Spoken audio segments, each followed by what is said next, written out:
One of the more egregious things, I believe, that has happened in the process of there being just a huge multifaceted number of attacks on trans rights.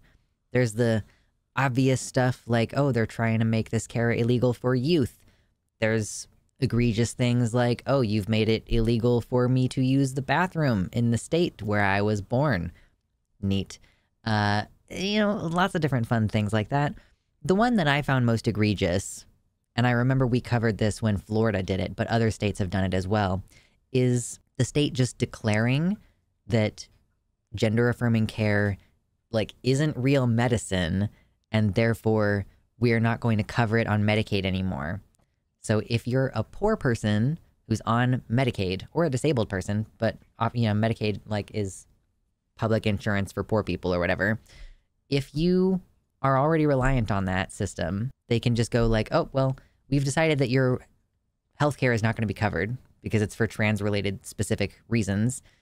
And then that person probably just can't afford to get on the healthcare, paying the cash price, the no insurance price on the healthcare. Maybe if you're on estrogen pills, you might be able to swing that with a generic pill. But a lot of people don't have access if they don't have insurance. So what do you do? This is a way of functionally making it illegal and kicking a bunch of people off of it, denying a bunch of people care by just saying, nope, it's not real medicine. It's not real healthcare. Obviously that's devastating to a lot of people. And Florida has been, getting away with it too. If it weren't for you meddling kids, the courts maybe. Well, thankfully, the courts are starting to intervene, and this is a bit of good news today because the Fourth Circuit, which the Fourth Circuit does not include Florida. I believe the Fourth Circuit actually we just covered as well in a case where they declared that a trans girl is allowed to play with the girls and that it would be Title IX discrimination against her to force her to play with the boys. So I think the Fourth Circuit in this case has made a couple of good decisions recently, which is amazing. It does mean that this case is one step closer to the Supreme Court, and we can just hope that the Supreme Court just leaves it alone. But yeah, they've actually ruled in the Fourth Circuit, which includes places like North Carolina and West Virginia, they've ruled that trans people constitute a protected class based on the fact that sex is included in the things that you're not allowed to discriminate on the basis of. It doesn't say gender identity in the law, but it does say sex. So if you were to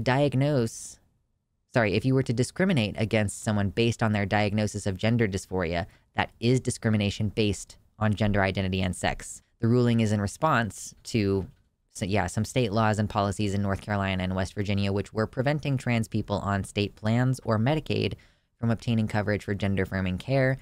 The lower courts found that these exclusions are unconstitutional. So final ruling from the Fourth Circuit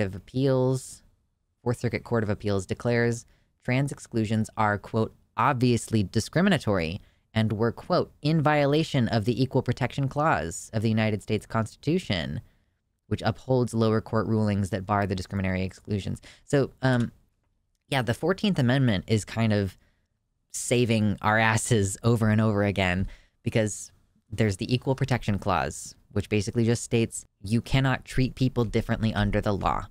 So if this medicine is allowable for people who are cisgender for cisgender-related reasons, let's say a cisgender woman wants to go on a testosterone-blocking medication because she's developing facial hair or because it's preventing her from having children, it's affecting her fertility or whatever. That is allowed and it's covered by insurance. So if you were to say to a trans woman who has facial hair and doesn't like it or whatever the other effects of testosterone, you can't deny her without breaking the Equal Protection Clause. Yeah, there are so many different reasons why people get this health care. It's not all trans related. And if you say trans people specifically, you're not allowed to get this medicine or we're not going to have coverage for this. It just is blatantly obvious. If you're enjoying this video, hit the like button, maybe subscribe, hit all notifications if you want. Feel free to check out the links in the description. You might find some merch you like, or you can hit up the Patreon to support the content and find free stuff. And thankfully, this, appeals court is like, yeah, it's obviously discriminatory.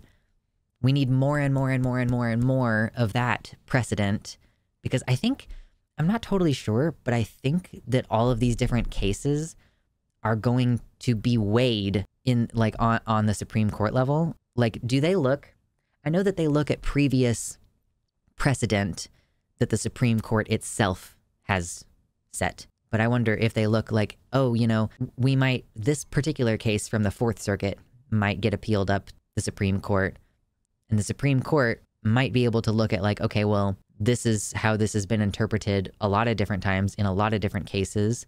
It seems pretty consistently we understand across this country that the only justification I've seen given for denying trans people healthcare or trans kids healthcare is that it's not rooted in our nation's history, in the same logic that they used for the Dobbs decision to reverse Roe versus Wade, and I think that that's super flimsy when you're looking at the 14th Amendment, equal protection under the law. It just seems really obvious, and you have to deliberately ignore the obvious wording of the 14th Amendment in order to justify this type of discrimination. Yeah, I don't know about all this trans ideology healthcare. Very experimental and unproven. Have you even tried conversion therapy? Not rooted in our nation's history, was a flimsy justification even in Dobbs. It was just Thomas throwing out some reason to rule the way he did. Oh yeah, and I mean I'm not going to harp on it in this video because that's not the point of this video, but if you look it up historically, actually, I think I watched a video essay about this. Abortion is rooted in our nation's history. There are writings from the time talking about describing America as an abortion from the UK. America was the abortion when it comes to the Revolutionary War. But they meant it in a positive way. Abortion was associated with freedom. That's why it's oh yeah, we're going to be free from the British. Just like an abortion. It literally is rooted in our nation's history. So it's the dumbest shit I've ever heard. But again, that's not the main point of this. The main point of this is trans care and the fact that we've succeeded here. Okay, I'm reading a little bit. Oh, they keep doing this. Attorneys for the states argued that the policies were not discriminatory, in fact, because the exclusions for gender-affirming care, quote, apply to everyone, not just transgender people. The majority of the court, however, struck down this claim, pointing to several other cases where such arguments break down, such as same-sex marriage. Oh yeah, this ban applies to everyone. If a straight man wouldn't be able to marry a man either. Therefore, it's applying the law equally. No, dumbass. Yeah, because the point is that straight people are entirely unaffected by those bans. Yeah, a tax on wearing a kippah would apply to non-Jews and Jews alike, but would only affect the Jews. A ban on same-sex marriage would apply to straight, gay, lesbian, and bisexual people equally, but would only affect gay, lesbian, and bisexual people. A literacy test, only required of people whose ancestors were not allowed to vote before 1866, would apply to everyone, but would only affect Black people. Let's see. Of particular note in the majority opinion was a section that seemed laser targeted toward an eventual Supreme Court decision on discriminatory policies targeting trans people. There was a 1974 ruling which determined that pregnancy discrimination is not inherently sex discrimination because it does not, quote, classify on sex, but rather on pregnancy status. Again, it's that's the kind of thing that would only affect women. It would go under the same okay, well, the law says the law technically applies to everyone, but it only affects women. Therefore, it has to be sex discrimination. But North Carolina and West Virginia made the argument that gender-affirming care exclusions do not classify or discriminate based on trans status, but rather on a diagnosis of gender dysphoria and treatments to alleviate that dysphoria. The court was unconvinced, the majority was unconvinced, ruling, quote, gender dysphoria is so intimately related to transgender status as to be virtually indistinguishable from it. The excluded treatments aim at addressing incongruity between sex assigned at birth and gender identity, the very heart of transgender status. Yeah, I know that the, high-level trans conversations will say, you don't need dysphoria to be trans. But let's, in this instance, just assume that dysphoria means reconciling, the difference between what you want to look like and what you do look like. You know? Yeah, anti-sodomy laws aren't discriminatory because it is equally illegal to do butt stuff with your wife. Haha, checkmate. Jeez. But apparently this other court case, the one from 1974, has been cited in other cases, like the 6th and 11th Supreme Court, 6th and 11th Circuit decisions upholding gender-affirming care bans in a handful of states. Aaron has a lot more details in here that I'm not going to go through all of it, but in summary, celebrating this victory, Lambda Legal Counsel and healthcare strategist Omar Gonzalez-Pagan, I can't talk, or Pagan, I don't know, said in a posted statement, quote, "The court's decision sends a clear message that gender-affirming care is critical medical care for transgender people and that denying it is harmful and unlawful. We hope this decision makes it clear to policymakers across the country that healthcare decisions belong to patients, their families, and their doctors, not to politicians." We can certainly hope. Yeah, I mean, of course, the fear is when one of these cases gets to the Supreme Court, are they going to take up the case? Are they going to, if they do take up the case, are they going to rule like for or against trans people? And if they do decide not to take the cases, does that mean that it's just going to depend on where you live? Like that it's going to depend on the circuit appeals court that your state happens to belong to? That's unfortunate. It's, yeah, they're setting it up. Like it's, to be totally clear, a lot of these cases are designed to make their way to the Supreme Court. It's the same tactics. Like I said earlier, you know, I find myself using abortion arguments, like using bodily autonomy arguments in this instance, but it just is the same tactics, the anti-abortion stuff and the anti-trans stuff, where they, oh, you know, let's pass a reasonable limitation on trans youth getting access to blah, blah, blah.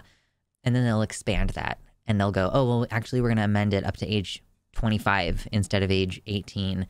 And they are doing it as a deliberate way of ratcheting up the intensity.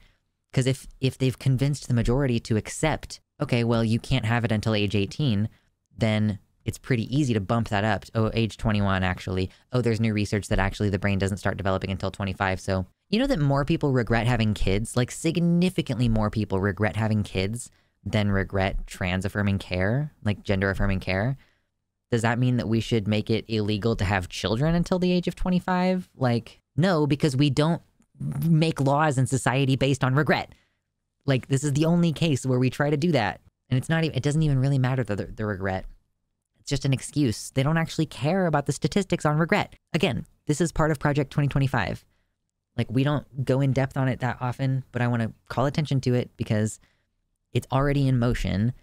They're already, like, they're using trans people as an excuse to take more executive power. They couldn't pass the law in Texas to make getting trans youth healthcare illegal. They tried to pass a law to make it like, oh, you can't get trans healthcare for your kid. It's illegal. But so they couldn't pass the law. So what did they do instead? Well, they used executive powers to change the definition of child abuse to include gender-affirming care. Like, if you get your kid gender-affirming care, that's child abuse. They can just usurp the process of democracy. They can just sidestep it. And they're using trans people as their justification for it. But that power consolidation doesn't stop there. Yeah, and they offer bounties. They offer bounties for abortion. That was the main thing in Texas. They were like, oh yeah, if you know a person who gets we'll offer a bounty. And then yeah, a bounty as well. Like, you'll get $10,000 reward for reporting someone who got their kid gender-affirming care, you know? Like, if doctors are mandatory reporters, if you declare that gender-affirming care is child abuse, okay, well then every doctor is a mandatory reporter, so no doctor can provide this care. Like, it's a crime, you know? So yeah, I just want to call attention to, like, the fact that these Supreme Court cases, or like, sorry, these cases that are working their way through the courts, they're designed to make their way to the Supreme Court, and they're going to keep doing messed up things in order to consolidate power and slowly eradicate democracy in such a way that you don't even notice that the democracy is gone. And this is like, whether Trump elected or not, it's in motion. Biden is president right now, and Project 2025 is in motion already. So you have to, like, not only vote, but contact your representatives, because sometimes they do listen. We just covered a story earlier where they listen, and you have to, like, start figuring out what you're going to do if you're in a place where it's pretty unsafe. Unfortunately, even if you're in a liberal place, it's not a guarantee that it's going to be safe. We were looking earlier at how pro-Palestine protests at UCLA were getting attacked by Zionist counter-protesters. So it's all relative. It's all relative. You might, be not under political persecution, but you might still be dealing with the makeshift militias going around. So while this is good news in this instance, it is not reason for us to rest. It's not a reason for us to take a breath of relief. It's just one step on the way to the Supreme Court. Yep, look at that. My foot's in the door. Thank you so much to all of my patrons, especially Tiago Nascimento, Mersh Rolvag, Michelle Frateroli, Amanda B., Michelle Winter, Wellington Marcus, Danielle McDonald, DZXN, Suzanne Maynard, Spooky Heather Sylvia, Ella V. Nobody, Pastel Infinity, Jamie Jam, Nova, Sojo, Elizabeth Bartell, Kevin Young, Athiette, Celeste, Desi Quiche, Liam Hodgson, Mr. Atheist, and Jack.